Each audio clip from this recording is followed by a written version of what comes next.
पनुआकल थाने की हद गोठ बचल खान धारे जो मां मुश्ताक भुट्टो जो लाश हथायो आहे जंहिंखे सीने में गोली लॻल आहे। पनुआकल अस्पताल में ज़रूरी कार्रवाई बाद लाश वारसन हवाले कयो वियो आहे।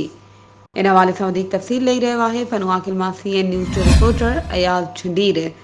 जी अयाज़, कहिड़ा तफ़सील आहिनि अव्हां वटि? नैला अव्हांखे अफ़सोसनाक वाक़े बाबति ॿुधाईंदा हलूं त पनुआकल सिटी थाणे जी हद ॻोठ बचल खान धारे जो मां मुश्ताक भुट्टो जो बंदूक लॻल लाश मिलियो आहे।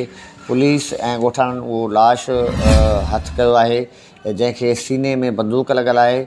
उन लाश जी ज़रूरी कार्रवाई लाइ उनखे पनुआकल अस्पताल आणण बाद वारसनि हवाले कयो वियो आहे। ऐं पनुआकल जो SHO city Shahabuddin Kolachi police party सां गॾु उते पहुची हिन उतां वारसनि खां मालूमात वरिती ऐं इलाइक़े मां मालूमात वरिती। उन हवाले सां शहाबुद्दीन कोलाची जो चवणु हुयो त मुश्ताक भुट्टो बाबति इहो लॻे पियो त हिन पाण खे बंदूक हणी आपघात कयो आहे। महिरबानी अयाज़ तफ़सीलनि खां आगाह करण जे लाइ। वधीक ख़बरुनि ऐं अपडेट्स जे लाइ असांजे चैनल खे सब्सक्राइब कयो ऐं हा, बेल आइकन खे प्रेस करणु न विसारिजो त जीअं असांजी हर नई अचण वारी वीडियो तव्हां ताईं पहुचे।